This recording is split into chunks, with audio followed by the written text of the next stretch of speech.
So this is an interactive experience, and it's called the Leadership 365, which is basically leadership over 365 days. And it's a four-phase program. That four-phase program is broken up with the kickoff.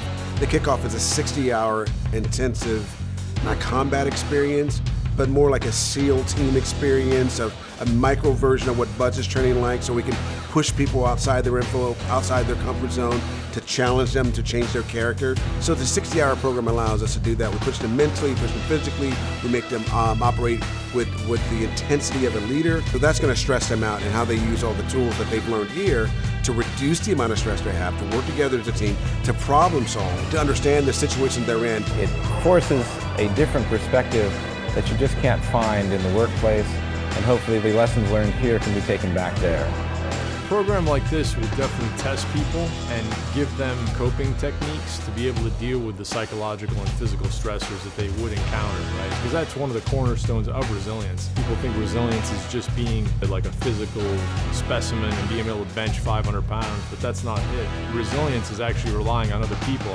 helping other people. This is day one, and we just gave them all their gear, we gave them their boat crews, and we set them up in these teams. And we make them talk to each other and examine who they are, come up with a motto. What's your motto going to be? And say our team name on three. 1, 2, 3. Centurions! Whatever name they want to be called, or whatever animal avatar they want to be called, and then whatever their motto is. Like, you know, we fly like eagles. Well, let's see what that means to you. You came up with it as a team? Let's see what that means. So the brick test is the very first thing that they do. You get the team together and they have 5 minutes to come up with 100 things that they can do with a brick. And then one person in that team is gonna be in a push-up position, and they can rotate the person out. And then they have 2 minutes to try to figure out how they're gonna collect the data. And the first person that gets 100 things, they can relieve that person. So it's trying to find out how people are gonna work together as a team, how they're gonna organize themselves. It's creativity, it's thinking under pressure, it's teamwork. We started off doing some bear crawls and running, lots of push-ups and mountain climbers. It's been hard. There's definitely a bit of focus on attention to detail. So we're here at Silver Strand Beach, and we have a crew from Shamrock. They're gonna experience surf passage, kind of Navy SEAL style. They're gonna have to go through a little adversity.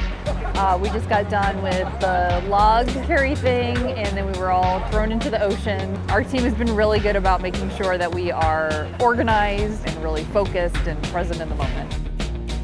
So the individuals will have specialized personal protective equipment consisting of eye and ear protection. They'll be equipped with an AR-15 that's converted to fire non-lethal man-marking rounds. It'll force them to focus on the 5 rules of combat: secure, move, shoot, communicate, sustain. And what we find is that communication is going to be the most important rule of combat, which translates directly into their business environment. So the fireside chat is basically taking what you learned and linking it to something that's important to you back home. You have to get some type of meaning out of it, and that's what the fireside chat is all about. It gives an honest look at what's going on in the program, and allows the participants to kind of talk to you about what they're going through. And they will be going through things. And it's an open conversation for that. I've learned a lot about the people around me. I've learned that I need to listen and communicate what I'm hearing to people that may not be hearing it or hearing it the same way as I am.